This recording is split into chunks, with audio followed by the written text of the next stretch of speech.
Indonesia earthquake. Huge 6.0 magnitude rocks volcanic Java Island. Indonesia's Java Island has been rocked by a huge 6.0 magnitude earthquake.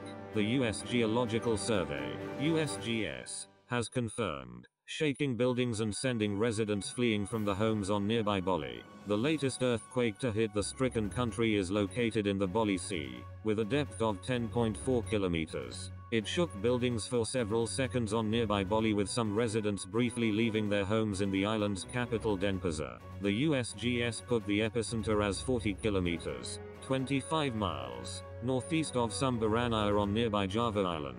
Bali is hosting the annual meetings of the International Monetary Fund, IMF, and World Bank this week, which are being attended by more than 19,000 delegates and other guests, including ministers and some leaders.